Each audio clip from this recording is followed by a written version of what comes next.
दोस्तों, अगर आपने लोकी सीजन 2 देखा हो तो उसमें आपने देखा होगा कि लोकी टाइम स्लिपिंग के कारण कैसे एक टाइम से दूसरे टाइम में स्लिप होता रहता है।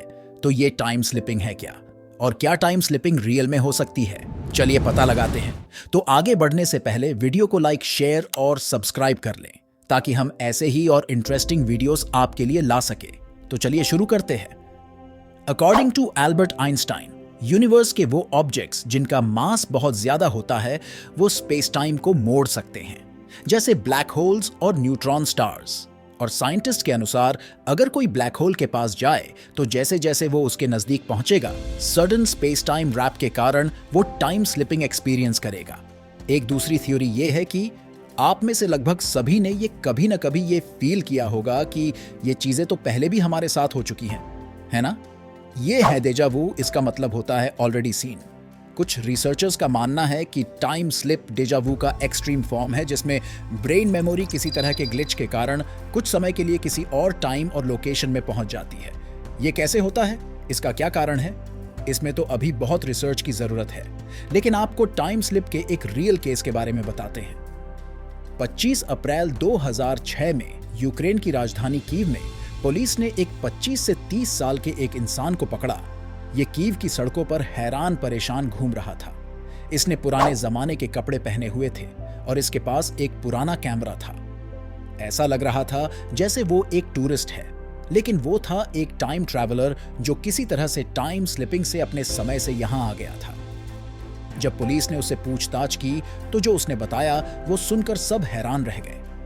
उसने बताया उसका नाम सर्गेई पोनोमारेंको है और वो 1932 में सोवियत यूनियन में पैदा हुआ था। उसने पुलिस को अपने सोवियत यूनियन के समय की आईडी भी दिखाई।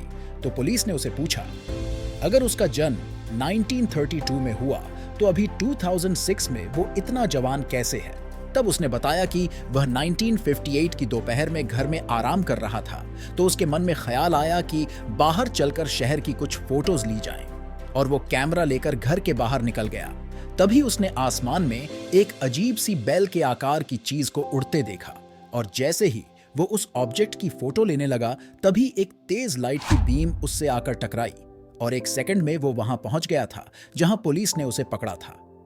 सर्गेई ने पुलिस को कहा, अगर उन्हें उसकी बातों पर यकीन नहीं है तो वो उसके कैमरे की रील को डेवलप कराकर चेक कर सकते हैं।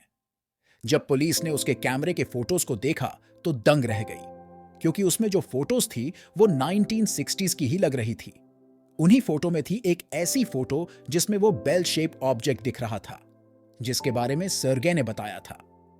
इस फोटो को देखने के बाद पुलिस को भी लगने लगा कि सर्गेई की बातों में कुछ ना कुछ सच्चाई हो सकती है। आगे की इन्वेस्टिगेशन के लिए सर्गेई एक रात के लिए पूरी सिक्योरिटी में पुलिस लॉकअप में रखा जाता है। अगली सुबह जब लॉकअप खोला जाता है तो सर्गेई वहां था ही नहीं। तो सर्गेई आखिर कहां गया? खैर, पुलिस जब इन्वेस्टिगेशन आगे बढ़ाती है तब उन्हें रिकॉर्ड्स में इसी नाम के इंसान के 1958 में मिसिंग होने की रिपोर्ट मिलती है। आगे पुलिस ट्रैक करते हुए उस लेडी तक पहुंचती है जो सर्गेई के साथ फोटो में थी, जो अब 70 साल की थी। उसने पुलिस को बताया वो सर्गेई की गर्लफ्रेंड थी और 1958 में सर्गेई 2 साल के लिए गायब हो गया था, मगर फिर वो वापस आ गया था। तो क्या सर्गेई किसी तरह से टाइम स्लिपिंग के कारण 1958 से 2006 में आ गया था? और वो अपने टाइम में वापस कैसे गया? या फिर ये किसी तरह का मजाक था? इसके बारे में आप क्या सोचते हैं, कमेंट में हमें बताएं और वीडियो को लाइक और शेयर करें।